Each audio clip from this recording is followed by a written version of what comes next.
So we're back with episode 2 of Anime Grab Bag, and if you missed out on episode 1, it's basically a series where I find anime that match 3 criteria. First of all, it has to be something that is either a short OVA or a movie. Secondly, it's got to have an English dub, and lastly, it needs to be something that I've never heard of before. So it's new for me, it's new for the Patreon supporters and the Discord chat when we watch it all together, because a lot of these we do watch together, and it's definitely going to be something that's going to be new for a lot of the people watching the videos as well, because I've never really talked about it before. So this week we actually have 4 anime instead of the usual 3, just because I found one kind of randomly and watched it by myself. But starting off, we have something that kind of breaks one of the rules, which is Shoot Fighter Tekken. Now this is a show that I've been wanting to talk about for a very long time, but I felt like it wasn't really good enough to make a video about it on its own, so I decided this is perfect for Anime Grab Bag. So we watched this together, or part of it together, in the Discord chat. We didn't have time to watch all of it, but what's great about this, aside from it being one of the first anime that I ever owned, I picked this up in Best Buy a long time ago for like 15 bucks. This is like the singles here. This is a 3-episode OVA. There's 1 episode on each DVD. So if they ever sold this individually, somebody got ripped off. But what's great about this is the fights here, because I really enjoyed how they took wrestling, like professional wrestling, and elevated it to the level of, you got some of the wrestlers here that are doing these street fights in undisclosed locations. They're fighting people to the death. So they really took the essence of what makes wrestling exciting and elevated that to have it like death matches and stuff. And this anime really does go all out. You'll see people, whenever they get a hole put on them, it'll go into the X-ray vision, and you'll see parts of their face, the bones in their jaw just shattering, or parts inside of their body just shattering. It's really crazy. Like, there was this one scene that we were watching it together, and this guy went for an eye poke, and as he went for an eye poke, this guy went full force and punched into his fist, just shattering the guy's hand, and you could see the muscle and bone and everything just sticking out of his hand as he did it. This show is pretty crazy. Now, it is kind of goofy because the main character, he looks like a combination of Naruto and Rock Lee. He's got Naruto's hair,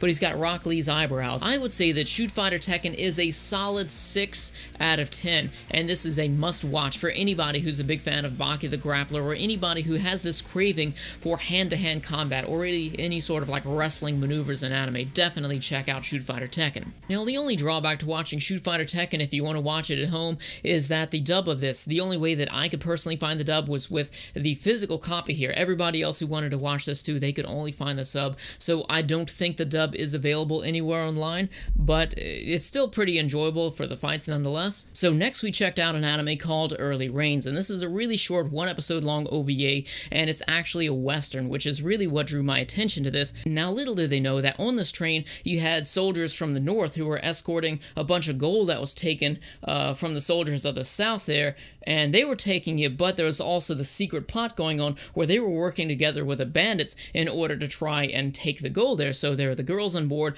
there was your main character who's actually the sheriff, her father was the sheriff too, and they're actually trying to fight against the bandits, and they're trying to just uncover what's going on here. Now, what's so great about this? Okay, first of all, they did a good job. They did a really good job with the setting here in terms of like detailing the surrounding areas. The train here is all CG, but for something that is CG in the year 2000, the early 2000s when this came out, I think this did the whole CG train thing. It looks pretty bad, I know, but when you look back at other CG things, like if you were to look at Submarine Number 6, for example, that has actually got a lot of bad CG to it. I actually own it here. It is Blue Submarine Number 6. I forgot that I even had this in my collection here. They both came out around the same time, but yet the CG in this was so much worse than that, and I think that was actually on par with the CG of what you could expect for the era of the early 2000s. So Early Rains wasn't too bad in terms of the CG, even though it looks really bad by today's standards. So as far as the action goes, the action, it was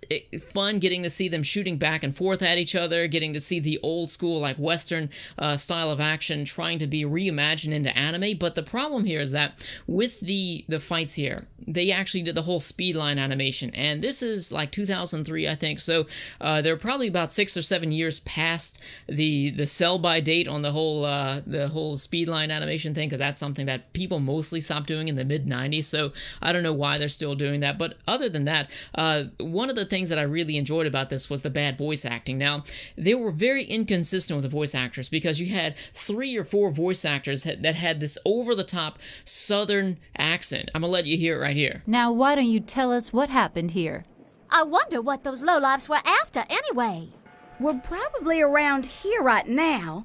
So the next junction will be right about here. If we turn off, we'll end up at the coal mine of Red Creek. Now that sounds crazy, but then you had other voice actors who were from the same place, but they didn't have this crazy southern accent, even though they were supposedly still from the south as well. So I don't know what's up with that. Like, they couldn't get people that had as much of a heavy western accent or something to do the lines. Either way, it was fun, but if I had to rate this, I would give that a total 5. There was really nothing about the story that made me feel either way about it. It was definitely something that was totally bland, and I didn't really care about any of the heroes or the villains or any of the side characters. It was just a novelty that was pretty fun to watch because you don't see many westerns. So if you're a big fan of westerns, this next one I think is a must-watch. It comes from Studio Cara. Unfortunately, it's not dubbed, but it's called Carnage. I just now heard about this right before making this video here, and I checked it out. I thought it was really cool, so this is kind of like the bonus anime, even though I got another one to talk about. I'm just keeping it together here because they're both western. Now, Studio Cara did this anime called Carnage, and it was part of this small little expo that they had. So it really is like, you can't find this on Mal by itself. It's all part of this like larger package of shows where you don't really know what's inside of it. But I thought this was really cool. It kind of reminded me of Kill Bill a little bit, because you had this girl who was just wronged terribly. She was in this like Midwest environment. For some reason, she had a katana. She got her arm cut off. It looked like her dad got killed behind her, and then she's basically going out for revenge. It's really cool.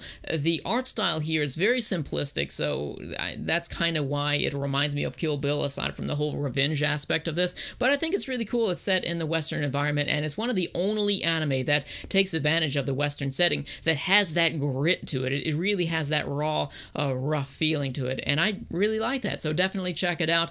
I would give Carnage, I guess I would give Carnage a 7 for it being a short film. It's only about 7 minutes long. I've seen much better short films, maybe even closer to an 8. I've seen some amazing short films out there, but this one I think is pretty good. You should definitely check it out. The story's not the best, but it's just something that I think is totally worth watching for 7 minutes. So lastly, we have this anime that really stood out to me because it was kind of like a mixture between Fist of the North Star and Dragon Ball Z, but it was set in this ancient China environment until I watched it and realized that it's ancient Korea and that it's actually a Korean animation, which, you know, we have our history with Korean animation on this channel here, where I talked about a lot of the Korean knockoffs, and that's exactly what this is. It's basically a Korean knockoff of Fist of the North Star and Dragon Ball Z together. So we watched this. It was a few of us in the Patreon chat, and this movie was pretty damn bad. So basically what happens in this movie is that you've got this gang of assassins, and they go through and they burn down this entire town. I don't know why they're called assassins, or I don't know why they're even assassins if they're just going to burn down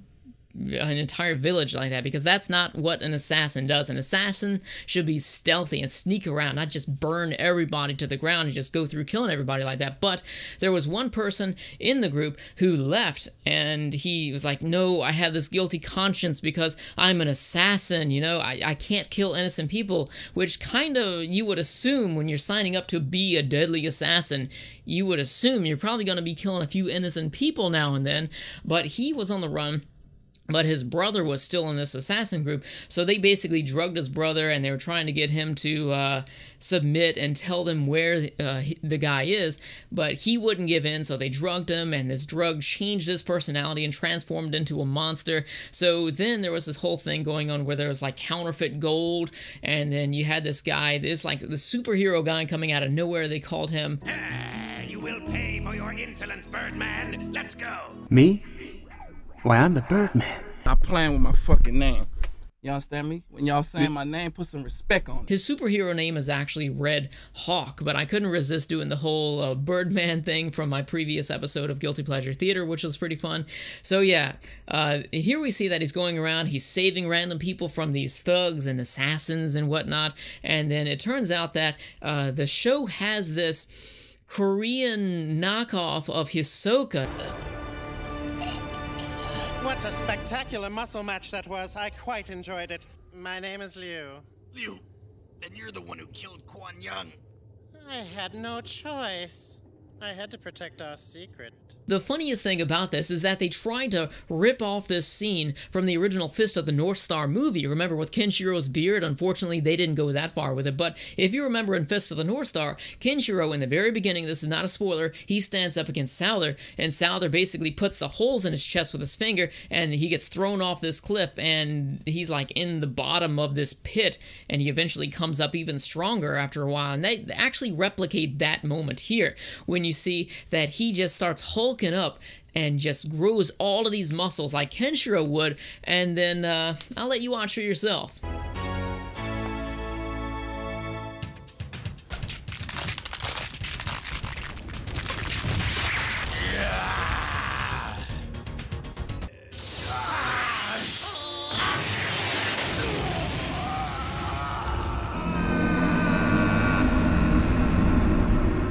When he falls into that cliff, he lands in this pile of like special healing sands or dirt or clay or something, and this guy comes up like, well, since you happen to land here, he shoves a tube in his mouth so he can breathe and just lets him go down in there so it could make him stronger.